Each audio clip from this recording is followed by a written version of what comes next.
அன்பான குழந்தைகளே, அனைவருக்கும் வணக்கம். இந்த வகுப்பில் உங்களை சந்திப்பதில் நான் பெருமகிழ்ச்சி அடைகிறேன். இப்போது சுண்ணாம்புக்கல் தோடு பள்ளியை சேர்ந்த பாலக்காடு மாவட்டத்தில் உள்ள சுண்ணாம்புக்கல் தோடு பள்ளியை சேர்ந்த சில மாணவர்கள் செய்து அனுப்பிய பயிற்சிகளை நாம் இப்போது பார்க்கலாம்.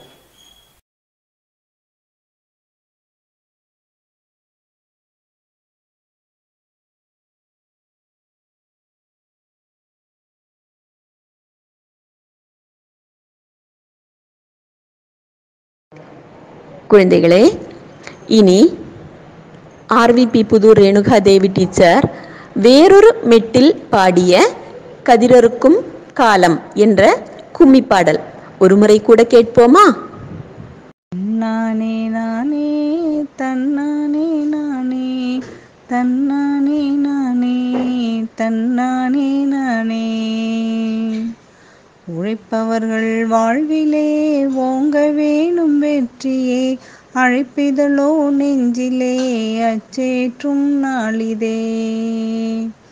தன்னானே நானே தன்னானே நானே தன்னானே நானே தன்னானே நானே. கதிரறுக்கும் ராசாத்தி காலமுந்தான் வந்தாச்சு, பசி எடுத்த கூட்டமெல்லாம் பக்கம் பக்கம் சேர்ந்தாச்சு. தன்னானே நானே தன்னானே நானே தன்னானே நானே தன்னானே நானே. நெத்தெடுக்கும் மீனம்மா நிலைமை என்ன சொல்லம்மா, வத்தலாகி தேய்வதுதான் வாழ்வினிலே நியாயமா. தன்னானே நானே தன்னானே நானே தன்னானே நானே தன்னானே நானே. நாத்து நட்டு கதிரறுத்து கட்டு சுமந்தோமே, கூத்து செய்யும் பேர நம்பி கும்பி பசிச்சோமே. தன்னானே நானே தன்னானே நானே தன்னானே நானே தன்னானே நானே. ஏலமலை ஏறினாலும் ஏழ்மனல மாறுச்சா, எத்தனை பாடுபட்டும் பட்ட கடன் தீர்ந்துச்சா. தன்னானே நானே தன்னானே நானே தன்னானே நானே தன்னானே நானே. ஆளான பிள்ளைகளை அழகு பார்க்க ஆகவில்லை, பாழாய் வறுமை கொத்த பண்பாடு நீதி இல்லை. தன்னானே நானே தன்னானே நானே தன்னானே நானே தன்னானே நானே. உழைப்பவர்கள் வாழ்விலே ஓங்க வேணும் வெற்றியே, அழைப்பிதழோ நெஞ்சிலே அச்சேற்றும் நாளிதே. தன்னானே நானே தன்னானே நானே தன்னானே நானே தன்னானே நானே. அப்போ உழைப்பினுடைய மகத்துவம் என்னங்கிறத பத்தி நீங்க ஓரளவு தெரிஞ்சிருப்பீங்க. பாவேந்தர் பாரதிதாசன் கேள்விப்பட்டிருக்கீங்களா? ஆமா, கனக சுப்புரத்தினம் என்ற இயற்பெயரை கொண்ட பாரதிதாசன் மகாகவி பாரதியாரின் மேல் உள்ள அதிக பற்றுதலால் தன்னுடைய கனக சுப்புரத்தினம் என்ற பெயரை பாரதிதாசன் என்று மாற்றி கவிதைகளை இயற்றியவர். இவர் உழைப்பின் மகத்துவத்தை பற்றிய ஒரு பாடல் எழுதியிருக்கிறார். அந்த பாடல் நாம் கேட்டு பார்க்கலாமா? இதோ. பாவேந்தர் பாரதிதாசன் இயற்றிய உழைப்பின் முக்கியத்துவத்தை கூறும் ஒரு பாடல். சித்திர சோலைகளே சித்திர சோலைகளே, உமை நன்கு திருத்த இப்பாரினிலே சித்திர சோலைகளே, சித்திர சோலைகளே உமை நன்கு திருத்த இப்பாரினிலே முன்னர் எத்தனை தோழர்கள் இரத்தம் சொரிந்தனரோ உங்கள் வேரினிலே எத்தனை தோழர்கள் இரத்தம் சொரிந்தனரோ உங்கள் வேரினிலே சித்திர சோலைகளே சித்திர சோலைகளே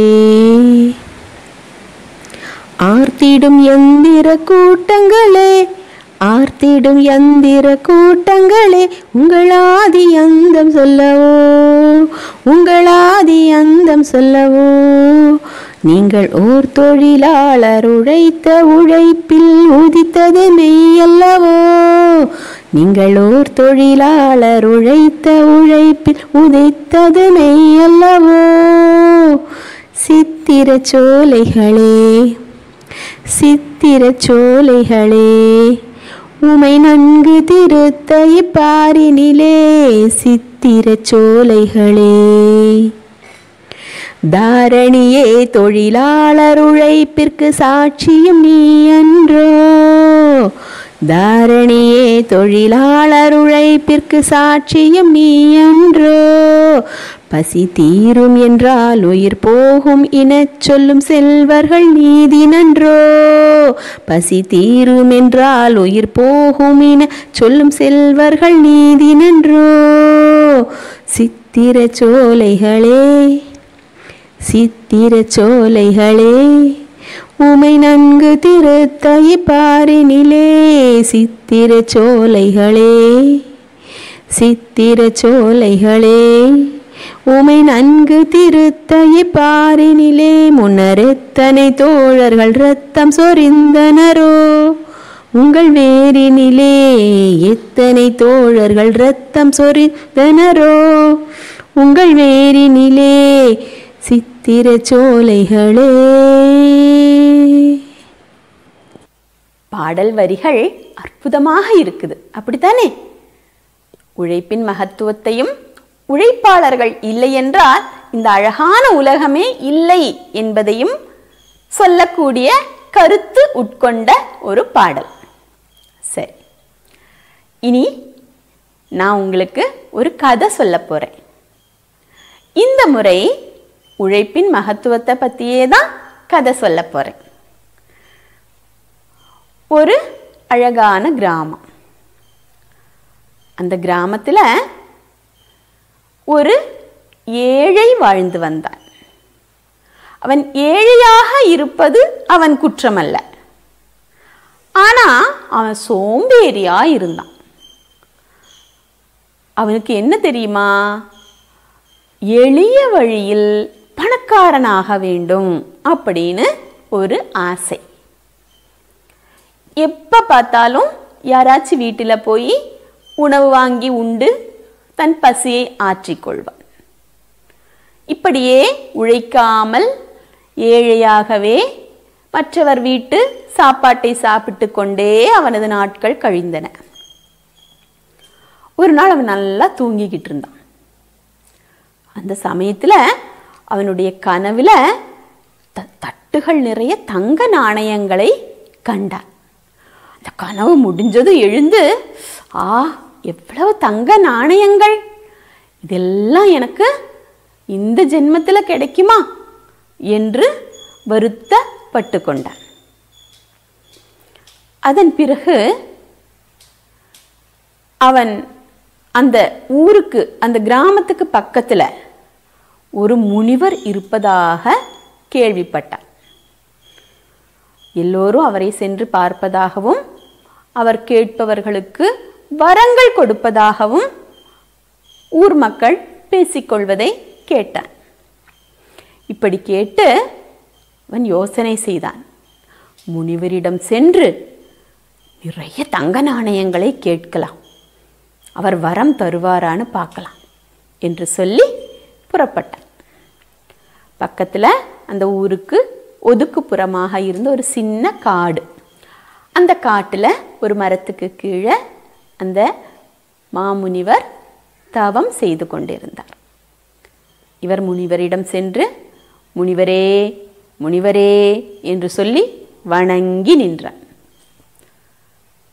தவத்தில் இருந்த முனிவர் கண் விழித்து பார்த்தால் ஒரு ஏழை வறியவன் நின்று கொண்டிருந்தான். என்ன மகனே, உனக்கு என்ன வேண்டும் என்று கேட்டார். உடனே, சாமி சாமி, எனக்கு கஷ்டப்படாம நிறைய செல்வம் வேணும் சுவாமி, தட்டு நிறைய தங்க காசுகள் வேணும் சாமி என்று தன்னுடைய ஆசையை முனிவரிடம் கூறினான். சரி சரி, எனக்கு தட்டு நிறைய தங்க காசுகள் எல்லாம் தர முடியாது, ஆனால் நான் ஒரு மந்திரம் சொல்லித் தருகிறேன். அந்த மந்திரத்தை நீ சொன்னால் ஒரு பூதம் வரும். உனக்கு என்ன தேவையோ அதை அந்த பூதத்திடம் கூறிவிடு. உன் தேவைகளை எல்லாம் அந்த பூதம் நிறைவேற்றி தரும் என்று முனிவர் கூறினார். இந்த சோம்பேறி ஏழைக்கு ஒரே சந்தோஷமாகிவிட்டது. சொல்லுங்கள் சுவாமி, உடனே சொல்லுங்கள். நான் அந்த மந்திரத்தை கூறி என்னுடைய ஆசையெல்லாம் பூதத்தின் மூலமா நிறைவேற்றுகிறேன் என்று சந்தோஷமாக சொன்னான். அப்பொழுது அந்த முனிவர் என்ன சொன்னார் தெரியுமா? எல்லாம் சரி, ஆனால் ஒரு விஷயம். அந்த பூதத்தை நீ வரவழைத்து விட்டால் நீ வேலை கொடுத்து கொண்டே இருக்க வேண்டும். இல்லை என்றால் அது உன்னை விழுங்கிவிடும் என்றும் கூறினார். அப்படியா சாமி? இருந்தாலும் பரவாயில்ல சாமி, நான் அதுக்கு வேலை கொடுத்துக்கிட்டே இருக்கேன், எனக்கு மந்திரத்தை சொல்லுங்க சாமி என்று பேராசையுடன் கூறினான். சுவாமி அவனுக்கு மந்திரத்தை சொல்லிக் கொடுத்தான். அவன் என்ன செய்தான்? அந்த காட்டின் கொஞ்ச தூரம் போய் அந்த பக்கமாக உள்ள ஒரு மரத்துக்கு கீழே உட்கார்ந்து அந்த மந்திரத்தை சொல்லத் தொடங்கினான். ஒரு 15 முறை அந்த மந்திரத்தை சொல்லுவதற்குள் பூதம் கிளம்பி வந்துவிட்டது. எஜமானனே, எனக்கு வேலை கொடுங்கள் என்று கூறியது. உடனே அவன் என்ன கேட்டான் தெரியுமா? ஏ பூதமே, எனக்கு மிகப்பெரிய அரண்மனையை கட்டிக்கொடு என்று கேட்டான். உடனே கையை இப்படி நீட்டும் பொழுது ஒரு அழகான அரண்மனை வந்துவிட்டது. உடனே பூதம், இன்னும் எனக்கு வேலை கொடு, உனக்கு என்ன வேண்டும் என்று கேட்டது. உடனே அந்த சோம்பேறி என்ன சொன்னான் தெரியுமா? எனக்கு தட்டு நிறைய தங்க காசுகள் கொண்டு வா என்று சொன்னான். பூதம் மறுமுறையும் கைகளை நீட்டியது. தட்டு நிறைய தங்க காசுகள் வந்து விட்டன. மீண்டும் அந்த பூதம், இன்னும் எனக்கு வேலை கொடு என்று கேட்டது. அதற்கு அந்த சோம்பேறி மறுபடியும் என்னுடைய ஆடை ஆபரணங்களை எல்லாம் புதுப்பித்து கொடு அப்படின்னு கேட்டான். மறுபடியும் பூதம் கையை நீட்டியது. அவனுடைய ஏழை ஆடைகள் போய் நல்ல நகையுடன் கூடிய ஆடையுடன் விளங்கினான். மறுபடியும் பூதம் என்ன சொல்லுச்சு? சொல்லுங்க பார்க்கலாம். எனக்கு வேலை கொடு அப்படின்னு கேட்டுது. இப்போ அந்த சோம்பேறிக்கு இந்த பூதத்துக்கு என்ன வேலை கொடுக்கறதுன்னு குழம்பி போய்விட்டது. உடனே அந்த பூதம் என்ன செய்யும்? வேலை இல்லைன்னா அந்த பூதம் என்ன செய்யும்? ஆமா, இவனை விழுங்கி விடும், அப்படித்தானே? இப்ப என்ன சொல்லுச்சு தெரியுமா? எனக்கு வேலை கொடு, உன்னை விழுங்கி விடுவேன், உன்னை விழுங்கு விடுவேன் என்று சொல்லி அவனை விழுங்க சென்றது. இந்த சோம்பேறி என்ன செஞ்சான் தெரியுமா? தப்பித்தோம் பிழைத்தோம்னு சொல்லி குடுகுடு குடுகுடுன்னு முனிவரிடம் ஓட்டம் பிடித்தான். பூதம் பின்னாடியே நான் உன்னை முழுங்க போறேன், உன்னை முழுங்க போறேன்னு சொல்லி பின்னாலேயே ஓடிச்சு, துரத்தியது. இந்த சோம்பேறி வேகமாக முனிவரிடம் சென்று காலில் விழுந்தது. முனிவரே, என்னை காப்பாற்றுங்கள், என்னை பூதம் விழுங்கிடும் போல இருக்கு, என்னை காப்பாற்றுங்கள் என்று சொன்னான். நான் உன்னிடம் அப்பொழுதே சொன்னேன் இல்லையா, பூதம் வேலை இல்லை என்றால் உன்னை விழுங்கி விடும் என்று, கொஞ்சம் பொறு என்று சொல்லி அந்த நாயை பிடித்து வா என்று முனிவர் சொன்னார். உடனே அங்குள்ள ஒரு நாயை இந்த முனிவரிடம் கொண்டு வந்து கொடுத்தான். உடனே முனிவர், ஏய் பூதமே இங்க வா, இந்த நாயின் வாலை நிவர்த்தி வை என்று அந்த நாயை பூதத்திடம் கொடுத்தது. உடனே அந்த பூதம் நாயின் வாலை என்ன செய்தது? நிவர்த்தி கொண்டே இருந்தது. நாய் வால் நிவர்ந்து நிற்குமா? நிற்காது, அப்படித்தானே? அப்போ தொடர்ந்து அந்த பூதம் அந்த வேலையை செய்து கொண்டே இருந்தது. இப்போ அந்த சோம்பேறி என்ன ஆகிவிட்டான்? பழையது போல வறியவன் ஆகிவிட்டான். உழைக்காமல் உண்ண வேண்டும், உழைக்காமல் செல்வம் வேண்டும் என்று நினைப்பவர்களுக்கு இதுதான் முடிவு. நாம் என்ன செய்யணும்? உழைக்காமல் உண்ண வேண்டும் என்று ஒரு பொழுதும் நினைக்கவே கூடாது. உழைத்து கிடைக்கும் பணம்தான் உண்ணுவதற்கு உரிமை உள்ள பணமாகும். எனவே இந்த கதையில் வரக்கூடிய சோம்பேறியை போல் ஆகாமல் சிறந்த உழைப்பாளர்களாக நீங்கள் அனைவரும் மாற வேண்டும்.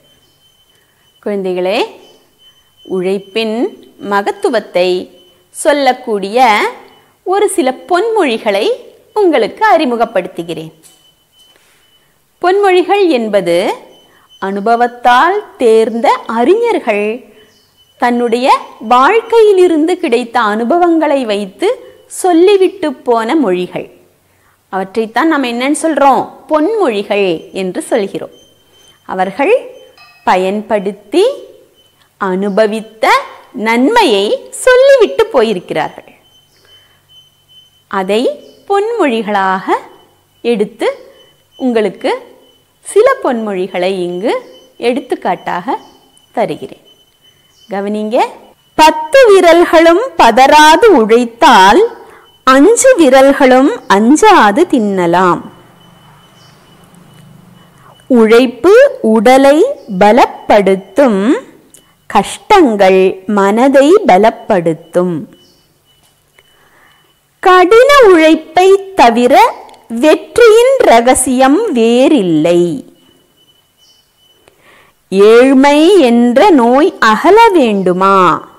உழைப்பு என்ற மருந்தை கொடு. உழைக்கும் மனிதனின் உறக்கம் இனிமையானது. கடினமான உழைப்பு தெய்வ வழிபாட்டுக்கு சமம். அளவற்ற உழைப்பைத்தான் மேன்மை என்கிறோம். அடிமையைப் போல் உழைப்பவன் அரசனைப் போல் உண்பான். செல்வத்தை உண்டாக்குவது உழைப்பு, உலகத்தை இயக்குவதும் உழைப்பே. சோம்பல், தீய பழக்கம், வறுமை ஆகிய 3 தீமைகளை உழைப்பு களைகிறது. குழந்தைகளே, இனி உங்களுடைய பாட புத்தகத்தில் பக்கம் 60 இந்த பக்கம் எடுங்க பார்க்கலாம். இந்த பக்கத்தில் சில செயல்பாடுகள் கொடுத்துருக்காங்க.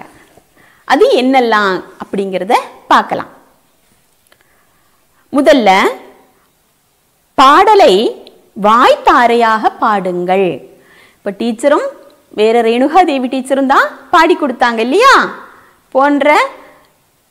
போன வகுப்பில் சொன்ன கதிரருக்கும் காலம் என்ற பாடலை, அதை நீங்க ஒரு புதிய வாய்த்தாரை போட்டு பாடி காண்பிக்க வேண்டும்.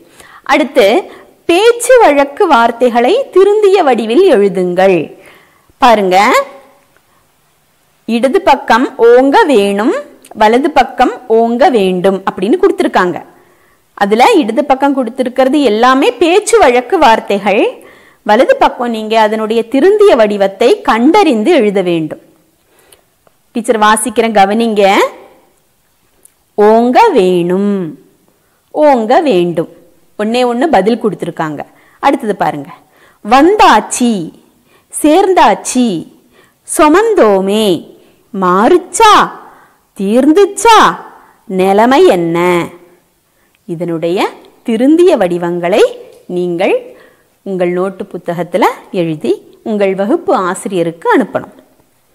அடுத்து பாருங்க, சில பழமொழிகள் கொடுத்துருக்காங்க, அதற்கு நேராக கருத்து கொடுத்துருக்காங்க. ஆனால் அந்த நேராக கொடுத்த பதில் தவறானது. நீங்க இதை சரியாக பொருத்தி எழுத வேண்டும். எந்த பழமொழிக்கு எந்த கருத்து வரும் என்பதை பொருத்தி கண்டறிந்து எழுத வேண்டும்.